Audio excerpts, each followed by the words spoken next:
This is the 13.6-inch base model M3 MacBook Air. Now, I like to review base models because I like to see exactly how much value and power you get for your money these days.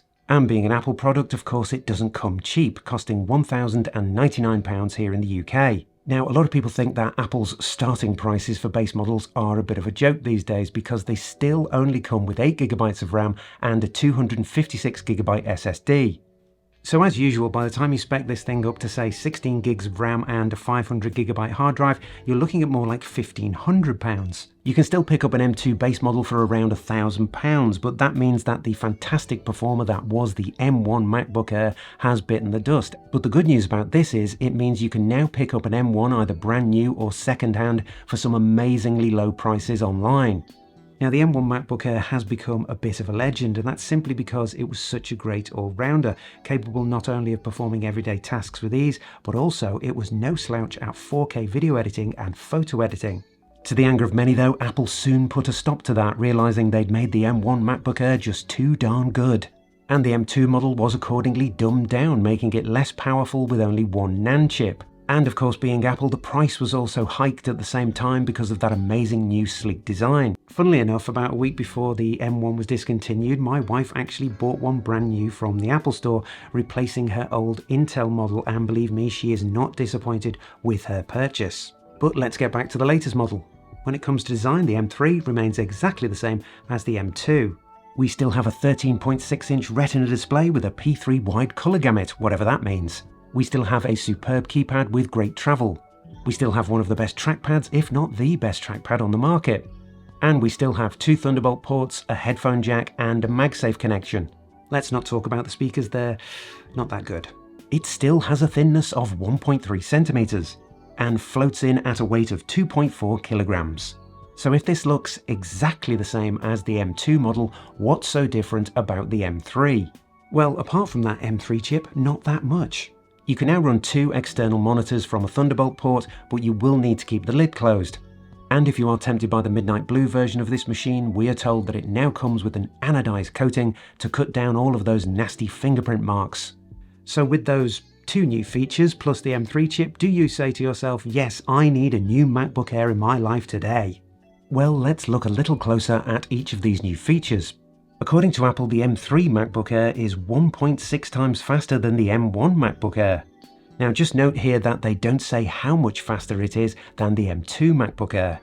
Instead, they tell us that the chip is 1.6 times faster than it was 2 generations ago, and I'd be surprised and very disappointed if it wasn't. I mean, who really wants to hear that the M3 is 0.3 times faster than the M2? Well, it doesn't really matter. Let's just say that M3 is marginally faster than M2, but faster in this case is a very broad term.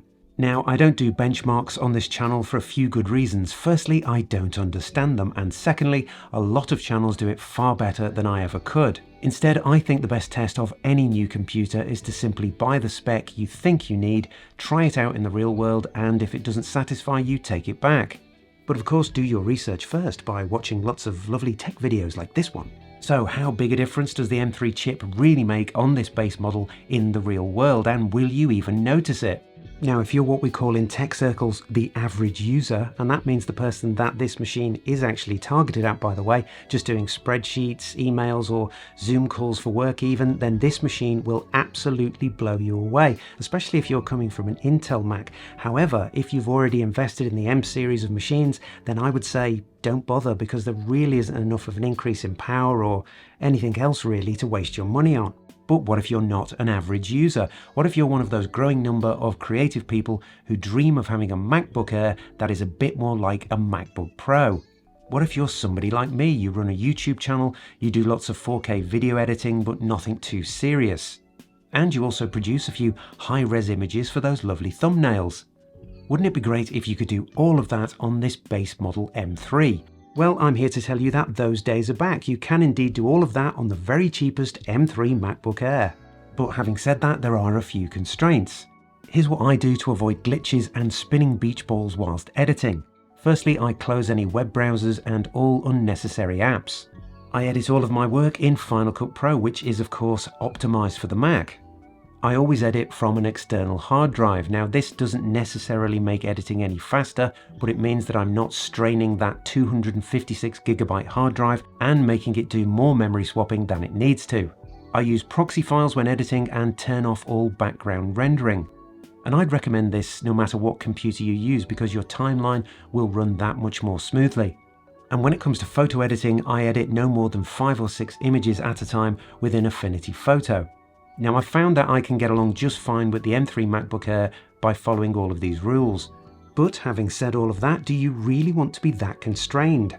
At some point you might get itchy feet and want to make much longer videos with effects and lots of very large files. And at that point the lack of RAM and the smaller hard drive is really going to cause you some frustration. The RAM you buy in the store is the RAM you're stuck with. Apple know this, and that's why they make you pay through the nose for it. But then we come to the old dilemma, which is if you're going to spec this thing up because you want to do some creative tasks, you might as well go for a 14-inch MacBook Pro, right?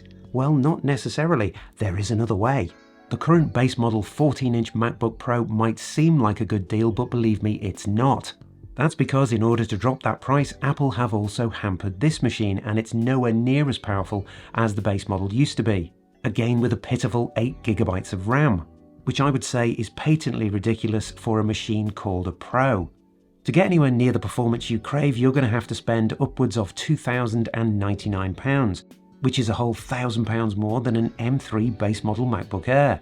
So if you're a low-level creative person but you still require the comfort and safety of future-proofing, my advice would be this. If you can afford it and can do without the ports and the fancy screen of the MacBook Pro, then I would say go for a mid-range M3 MacBook Air with 16GB of RAM and a 500GB hard drive. At £1,500, it's still going to be cheaper than a base model MacBook Pro and a lot more powerful. If you really don't need that much power, you can go for a new or used M1 MacBook Air. The chances are you're going to be plugging into an external monitor anyway, so the extra ports and fancy screen of the MacBook Pro aren't going to be an issue anyway. And just remember, a pro function that has been brought over now to the MacBook Air is the fact that you can now run 2 external monitors, which is something that even a lot of low-level creators crave. And finally, what about that brand new anodized coating to combat fingerprints? Well, as usual, I was very boring and went for the space grey model because it's just my favourite. I did try touching the midnight blue model and guess what? Fingerprints. But if you absolutely can't live without midnight blue in your life, I suggest you get a slipcase or a clear cover to combat your mucky paws. And that's it for the M3 base model MacBook Air. It's different, but it's not so different that you can't do without it in your life, especially as there are so many great deals out there now on M-series MacBooks. That's it for this video. If you've enjoyed it, then why not like and subscribe, and I'll see you in the next one. Thanks a lot. Bye bye.